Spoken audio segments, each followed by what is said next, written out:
Well, hello everybody and welcome back to the channel. I'm Richard and this is Lap of the World. Today we're going to show you guys how to change the fuel pumps on a pre-LP Gallardo.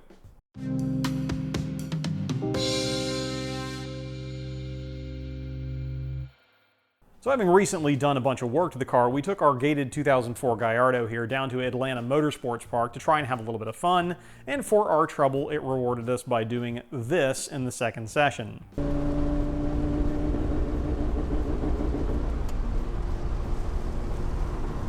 Now, we've been chasing kind of an intermittent hesitation with the car for over a year now and have replaced several usual suspects that could cause such symptoms, but at this point all signs are pointing to the fuel pumps, one or both of them.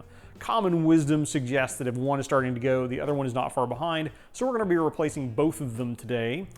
And without any further ado, let's get to the job at hand. Step 0 before we get into turning wrenches is to reduce your fuel level to below about a quarter tank.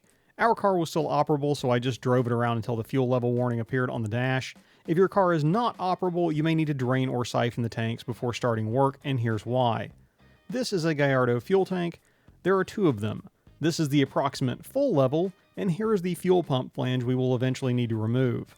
If you started the job with a full tank and just popped the flanges, you could lose several gallons of gas onto your floor or potentially into your car because the fuel level would be above the top of the pumps. This is also why symptoms of a failing pump may exacerbate below a half tank, because gravity is no longer helping fuel pressure. Moving on to the wrenching, to replace the fuel pumps in your pre-LP Gallardo, you will need the following tools and supplies. Moving from right to left, an assortment of ratchet handles and extensions will come in handy.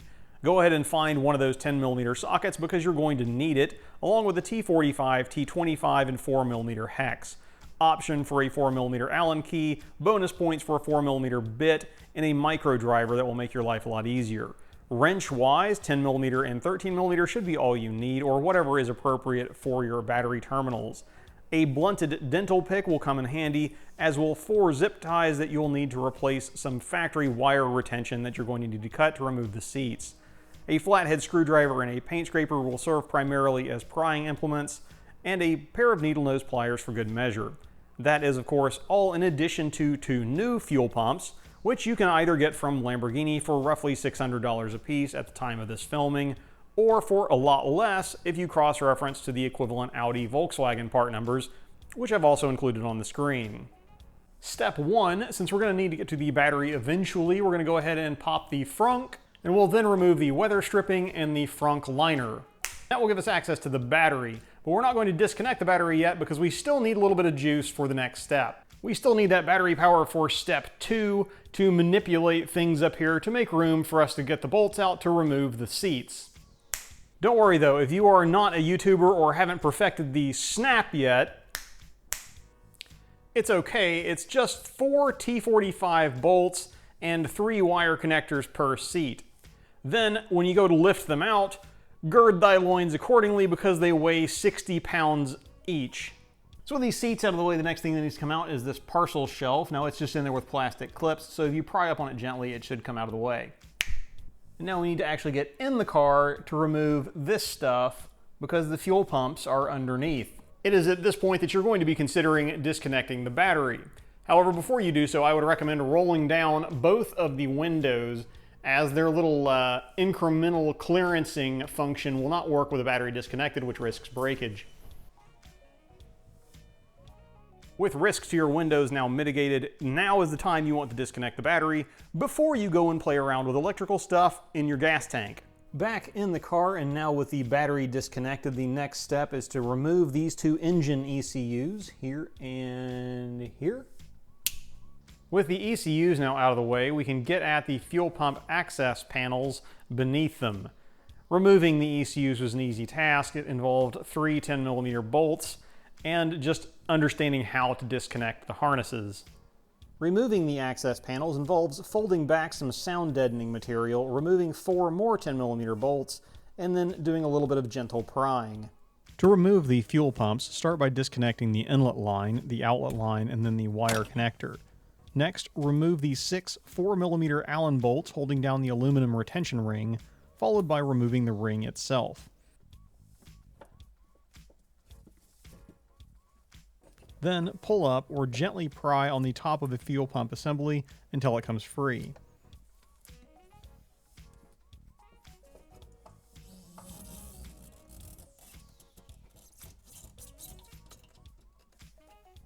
Once free, place a towel over your path out the door before as gently as possible sliding the old pump assembly out of the tank, being mindful of the fuel level, cinder arm, and float. Depending on your fuel level, there may be a quart or more of gas in the pump as you remove it, so have a container ready.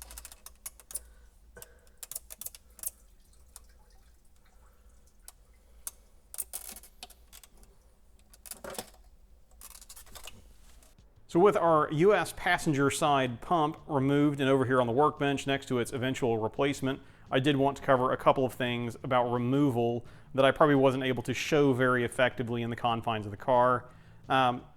Firstly, it would be these two hoses. Once you have the ring off, the aluminum ring off, this will just sort of like pull out. You might need to pry on it just a little bit.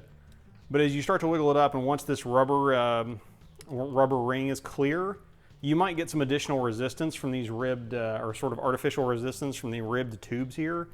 And you can get it up to a point where you can sort of reach down from the top and just smush these in, kind of inward to the body of the thing here, and that will let you pull it the rest of the way out.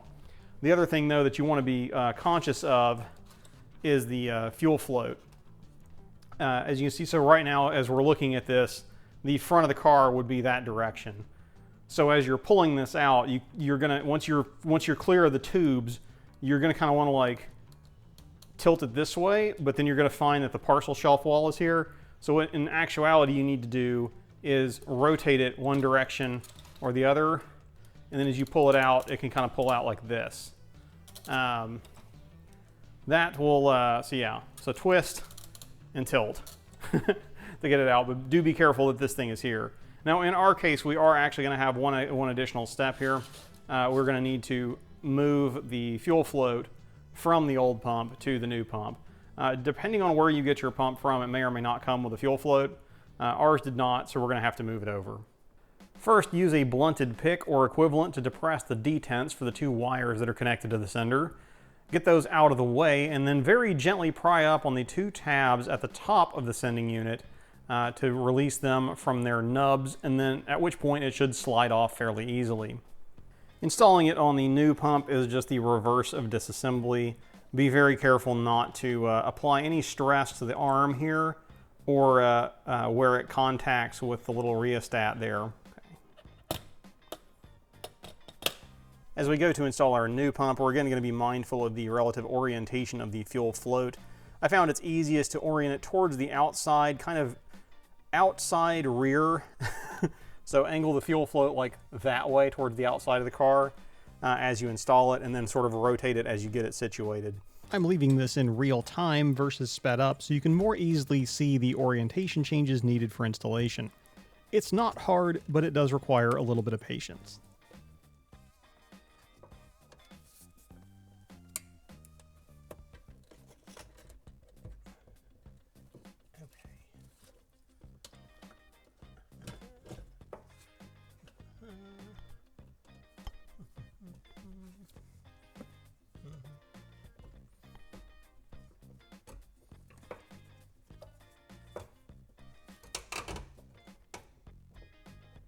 It's worth noting at this point that the tops of these things are kind of spring-loaded. So you do have to kind of keep a little bit of pressure on it to keep it situated as you install the retention ring. I would advise installing the retention ring bolts in the same manner as you would lug nuts. So kind of going one side, then the other, and then sort of a star pattern to tighten them down. With our ring retention bolts now evenly tightened, we can go about reattaching our inlet, outlet, and wire harness.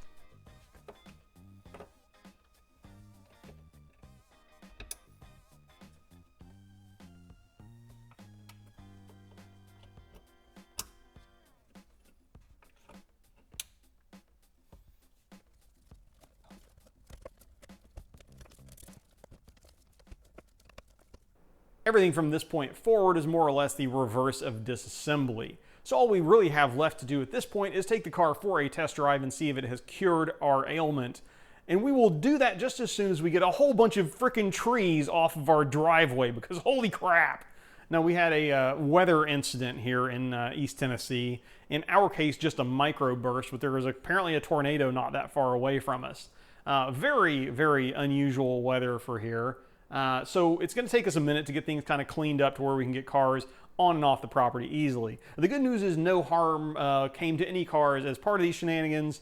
House is okay, everybody else is fine, in our family anyway, but lots of, looks like a little bit of a war zone outside right now. So the payoff will have to wait for another video, and I apologize for that. But we hope you found the video informative, if not entertaining, and at least got you through these steps of replacing the fuel pumps once your diagnostics have kind of pointed you in that direction. So, with all of that said, and awaiting the actual payoff, I'm more curious than you, I guarantee, having had to chase this problem for this long. But that's where we're going to leave it for today. Thanks again for watching. I'm Richard, this is Lap of the World, and we'll see you guys all in the next video, if not at the track.